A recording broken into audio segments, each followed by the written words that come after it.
Hola niños, ¿cómo están? El día de hoy vamos a entrar a un tema que se llama procesos naturales y biodiversidad, que tienen que ver ahora con la cuestión natural de la Tierra. Se fijaron que en los temas anteriores estuvimos hablando, pues básicamente de lo que es la representación de la Tierra, estuvimos hablando de lo que es la geografía, de los componentes del espacio geográfico, de las categorías de análisis espacial, entre otras cosas.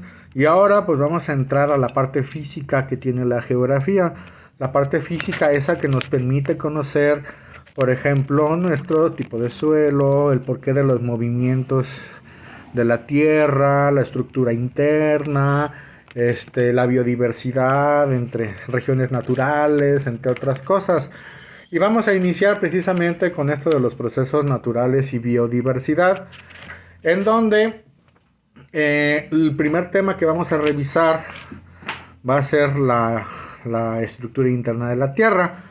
Pero antes de eso, vamos a ver una pequeña lectura en la cual nos aborda precisamente lo que es la introducción, en donde dice que en la superficie de nuestro planeta se lleva a cabo un sinfín de procesos que dan lugar a la formación del relieve, a la dinámica de las corrientes marinas, al establecimiento de un clima, entre otras cosas. Estos procesos se caracterizan algunas regiones, como por ejemplo la cordillera de los Andes en Sudamérica o el Sahara en África, y todos ellos pues son el resultado de la energía proveniente del interior del planeta o del espacio exterior, y dan lugar a una gran variedad de diversidad natural. La Tierra es parte de un gran sistema, el sistema solar, que a su vez está incluido dentro de otro gran sistema que es el universo.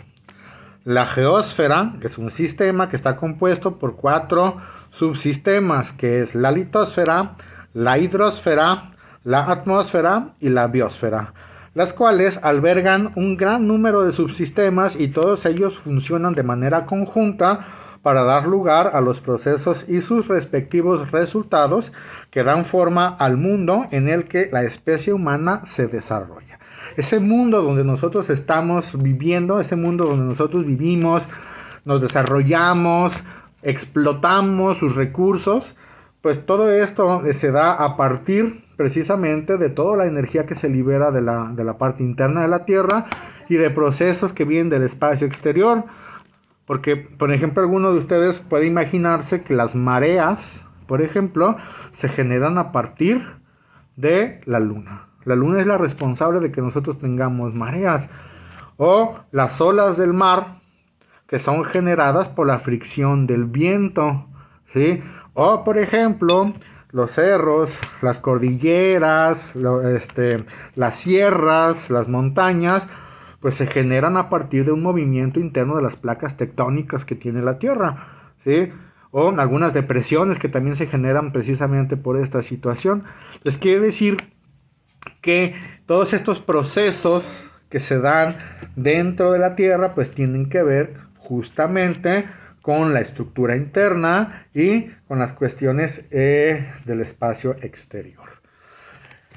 Pero, ¿qué es un sistema? ¿Sí? ¿Y por qué la Tierra es un sistema? ¿O qué subsistemas existen de la Tierra? ¿Sí? Todas estas preguntas nos las podemos hacer porque lo primero que necesitamos nosotros es definir precisamente qué es un sistema. Un sistema es el conjunto de procesos que nos permiten generar otro proceso.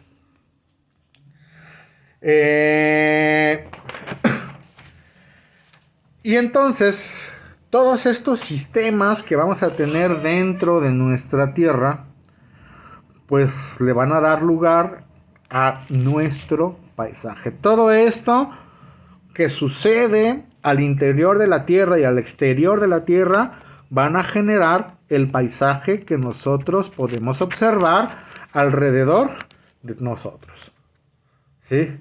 El clima, por ejemplo, que es otro de los sistemas importantes que tiene nuestra Tierra, el clima que nosotros siempre lo ubicamos como la temperatura, pero pues más allá de la temperatura, los elementos del clima son obviamente sí la temperatura, pero vamos a tener la humedad, vamos a tener el viento, este, y todo esto va a generar, todo este sistema va a generar todo lo que nosotros conocemos como clima, ¿sí? Cómo se forma, por ejemplo, un huracán, cómo es que llueve, cómo se forma la lluvia, entre otras cosas, ¿sí? Muchas características que nosotros podemos observar alrededor de nuestro planeta Tierra, que nosotros podemos sentir incluso, ¿sí? Porque el clima se ve y se siente, ¿verdad? Cuando vamos caminando por la calle y de repente empieza a llover, es un día muy soleado y de repente se nubla y empieza a llover y ya nos agarró el aguacero y ya llegamos como perritos remojados a nuestra casa, estilando. ¿Por qué? Pues porque no íbamos preparados con un paraguas o con un impermeable que evitara que nos mojáramos, ¿verdad? Entonces el clima se puede ver, se puede sentir, se puede oler. Aquí en Guadalajara es clásico el olor a la tierra mojada, aparte que es un aroma exquisito, ¿sí? Y son precisamente parte de los elementos del sistema llamado clima. Otra de las cuestiones, bueno, ya vimos, por ejemplo, las montañas, que son sistemas de elevaciones que se forman a partir de los movimientos de las placas tectónicas. Y por ejemplo, podemos saber nosotros que Guadalajara, ¿sí?, se encuentra en una zona muy, muy tectónica. Es más, ¿sí?, tenemos nosotros una caldera volcánica aquí cerquitas de vecinos, que es el Bosque de la Primavera, que se formó precisamente cuando hizo erupción el volcán del Colli. Y aún tenemos ahí vestigios de lo que es el vulcanismo atenuado, porque tenemos un río de aguas termales, ¿verdad? Un río que se llama Río Caliente, donde nosotros podemos ir, bañarnos, el agua está calientita. Y entre más alejados estemos del punto de nacimiento del río, pues el agua va a estar un poco más fría. Si ustedes van al punto de nacimiento del río Caliente, pues van a poder cocer un huevo, así un huevito de esos de gallina, sin ningún problema. Se cose bastante bien. ¿Por qué? Porque la temperatura del agua en ese punto supera los 70 grados centígrados. Y conforme va escurriendo el río Caliente, conforme van fluyendo sus aguas, pues se van enfriando hasta que llegan a una temperatura que ya es tolerable para nosotros, ¿sí? Y todo esto se forma precisamente a partir de los movimientos de las placas tectónicas. ¿Por qué? Porque en la parte de abajo, en el subsuelo, vamos a tener estas grandes masas de roca que, perdón, que flotan en magma. Y entonces se mueven estas y van generando fracturas que van concentrando vapores de agua, entre otras cosas, y van generando o van haciendo, por ejemplo, un volcán. Como es la historia, por ejemplo, del volcán del Paricutín en Michoacán, en donde en una parcela de repente empezó a brotar, precisamente empezó a crecer, porque empezó a expulsar un poco de material piroclástico, y entonces, hasta que se formó, pues, resumidas cuentas, el volcán Paricutín.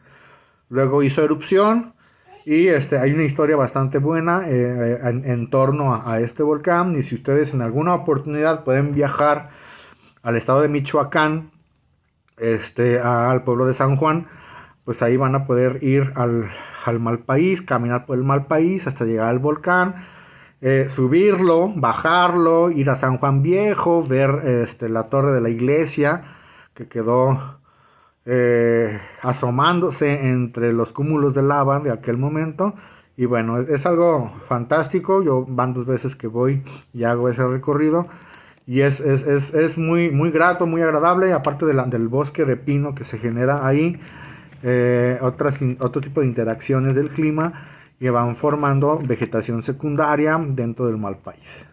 Entonces, son algunas de las cosas que vamos a ver precisamente en este bloque, que es procesos naturales y biodiversidad. Pórtense bien, niños, cuídense mucho y nos vemos en el siguiente video.